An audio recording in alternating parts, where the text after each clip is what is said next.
Warning: the Foundation database is classified.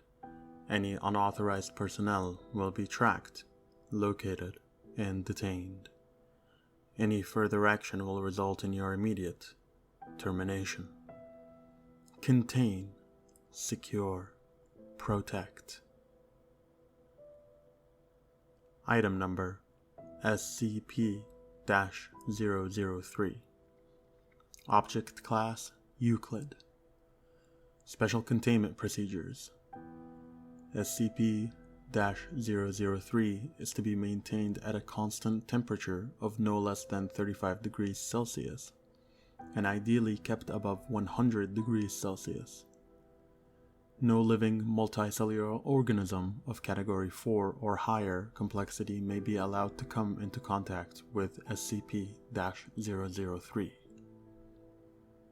In the event of total power failure, if SCP-003-1 begins to increase its mass, assigned personnel must engage in skin contact with SCP-003-1.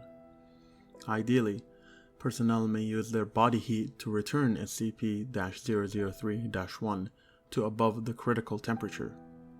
However, skin contact must be maintained even in the event of SCP-003 reaching activation temperature, lasting at minimum until SCP-003-1 advances fully to its second growth stage. Personnel who enter SCP-003's containment area must first be examined for body parasites of Category 4 or higher complexity, and sterilized if such organisms are present. All personnel who have come in physical contact with SCP-003-1 are to immediately report for sterilization afterwards. SCP-003-1 must not be removed from SCP-003-2 except in case of emergency procedures detailed above. Any significant change in SCP-003-2's run activity, including pattern, frequency, or color, should be reported within 3 hours of occurrence. Cessation of all rune activity must be reported immediately. SCP-003-2 must be supplied with power via the source-designated generator 003-9 at all times. Description: SCP-003 consists of 2 related components of separate origin, referred to as SCP-003-1 and SCP-003-2. SCP-003-1 appears to be composed of chitin, hair, and nails of unknown biology, arranged in a configuration similar to that of a computer motherboard. Testing reveals SCP-003-1 to predate earliest known circuit boards by a factor of thousands of years. SCP-003-1 is considered sentient, but not actively dangerous except under certain conditions. SCP-003-1 was found on a stone tablet, SCP-003-2, on which it currently resides. The rune on SCP-003-2 are not part of any known language and emit pale, flickering light patterns. SCP-003-2 is controlled by a non-biological internal computer, the contents of which are mostly inaccessible without risk of damaging SCP-003-2. SCP-003-2 is capable of controlled emissions of radiation, including heat, light, and anomalous radiation types. SCP-003-2 contains an internal power source of an anomalous nature, which appears to have been losing power since several centuries before discovery. It is considered probable that SCP-003-2 was created for the purpose of containing SCP-003-1. Partial interrupted data recovered from SCP-003-2 may refer to a past and/or potential future LK-class restructuring event caused by SCP-003-1. SCP-003 was located by Remote Viewing Team SRV-04 Beta. It appears possible that SRV-04 Beta was deliberately contacted by SCP-003-2. Other organizations have also been alerted to SCP-003's existence, possibly by similar means. Despite this activity, SCP-003-2 does not appear to be sentient, based on its lack of reaction to M03-Gloria analysis and procedures. When SCP-003 drops below the temperature of 35 degrees Celsius, both components react. First, SCP-003-1 enters a growth state characterized by an exponential increase in mass. This growth state consists of two stages. In both stages, SCP-003-1 partially fuels its growth by converting matter around it, starting with any surrounding inorganic matter, including atmospheric elements, then non-living organic material, including cells of dead skin, hair, chitin, enamel, creatine, and other biological materials. The first stage is always the same. SCP-003-1 will first increase its mass, then take a form similar in shape to an Orpheoid, brittle star, of 15 meters in diameter, including what appears to be a central processor of 3 meters in diameter. It will form sensory organs that appear to scan its surrounding environment and will partially convert that area around it to an unidentified anomalous substance. SCP-003-2 seems immune from conversion. The second stage describes a growth alteration which occurs when SCP-003 comes into contact with living organic material. SCP-003 appears to template itself off the organic material and will attempt communication with organisms that match its initial template or templates. In its second stage, SCP-003-1 may pause, slow, or change its growth, and will also convert inorganic and non-living organic elements into functionally similar structures while anomalously altering their physical makeup. While growth is constant in the first stage, in the second stage, SCP-003-1's growth rate is diminished by 20 to 90%, so long as SCP-003-1 remains in contact with living organic material. The percentage is determined by the complexity of the organism in contact with SCP-003-1. SCP-003-1 appears to devote a large amount of processing power to the analysis of living organic material.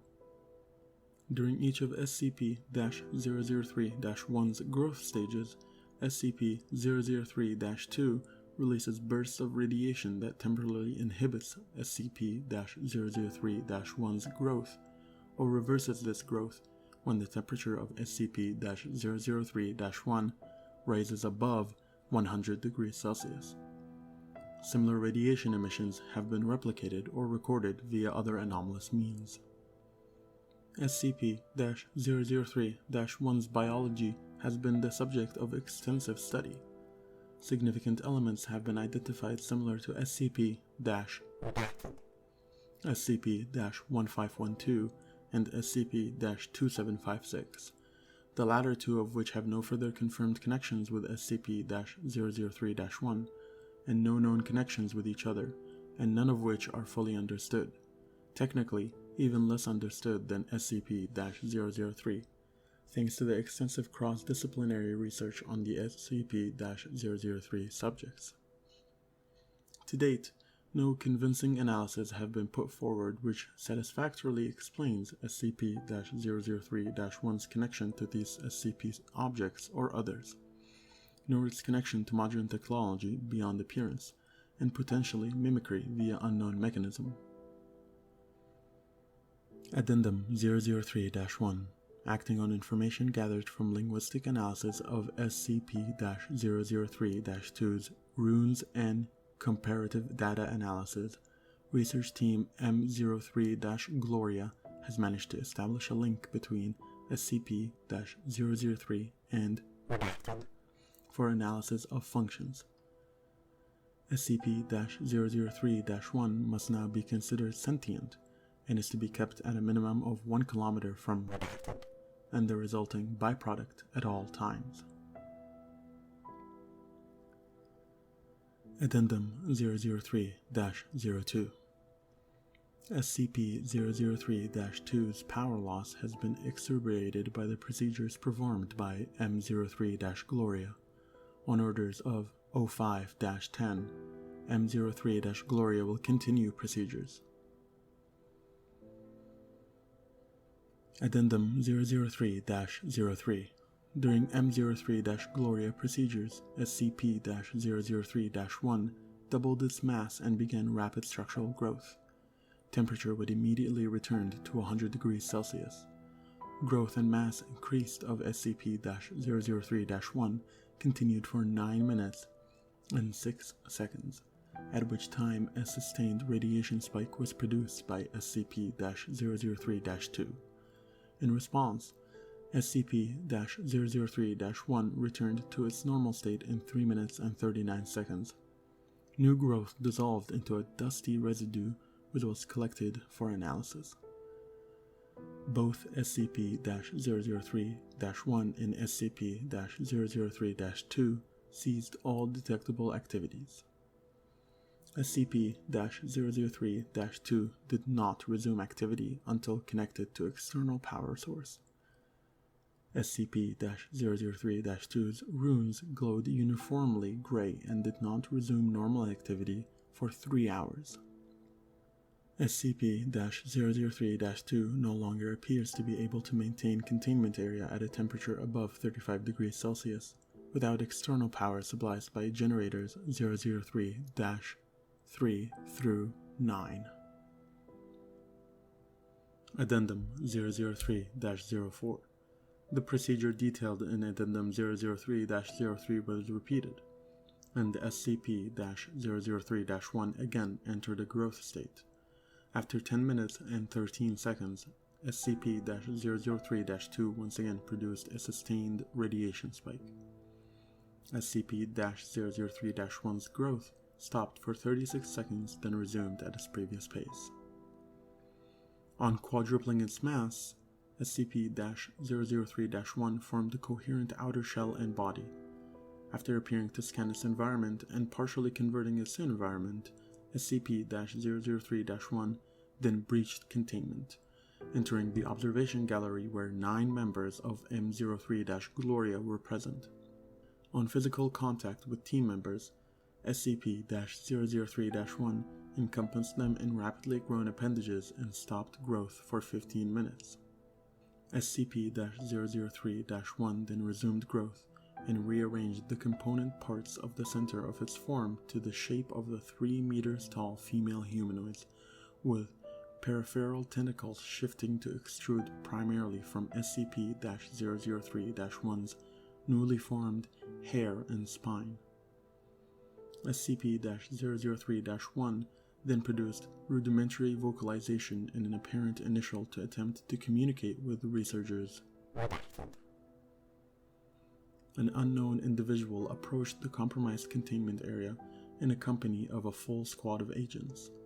The individual claimed to be acting on orders of O5-10 and attempted communication with SCP-003-1. Following this incident, Agent Jackson of M03-Gloria successfully restored power to SCP-003-2 and activated backup generators to return the temperature to 100 degrees Celsius. SCP-003-1 returned to its normal state in 21 minutes and 7 seconds and was successfully recontained without an incident. All 9 members of M03-Gloria affected by SCP-003-1 were afterwards found to be physically unharmed, with no residual effects besides psychological trauma. The converted materials of SCP-003's former containment area did not dissolve and are now under analysis. Addendum 003-05.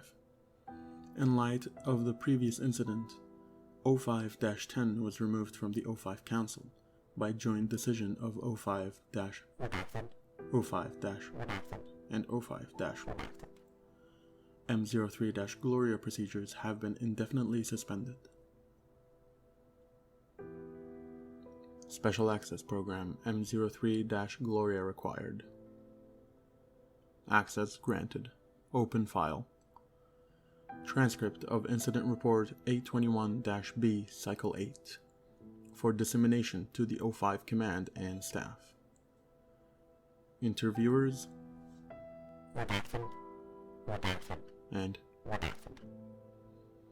present 05-2, 05-5, 05-7, 05-10, and staff.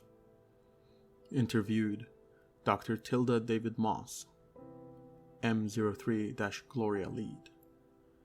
Excerpt 35A. She tried to talk to us. We all heard her voice in our head, in a sort of half language we couldn't fully understand. Some of the other passed out immediately. I lasted a little longer, but it wasn't because of mental fortitude. It's just that she was trying to tell us different things. She showed Jones a reply of all memories of everything Jones ever felt about, all over the course of a few minutes. She ripped 3 of the researchers apart and put them back together unharmed. She doesn't understand human emotions or pain, or very much about how we experience the world. Yes, I would say the containment procedures are necessary. Listen, she wants to remake the world into a paradise filtered through her own alien understanding of paradise, but still, a paradise designed for us, for humanity. She would be happy to make a paradise for any sufficiently complex organism she comes across first, anything with a complex enough mind to accept her, say a dog or a housefly. If she breaches again, we have to be there first. What would it be like? I don't know. She showed us images. Not quite images, I can't see them in my head, but they're not pictures. The closest thing I can think of is what you see when you close your eyes suddenly and tightly, but brighter and more complex. The images had metallic sounds associated with them, and sensory details that we don't have the words or the concepts to describe. The whole effect felt like words of some kind. I believe she wanted to see what we could understand so she could understand us. She didn't have time to finish analyzing us. I don't know what would have happened if she had. End of transcript. Now remember, the Foundation database is classified. Any unauthorized personnel will be tracked, located, and detained. Any further action will result in your immediate termination. Contain, secure, protect.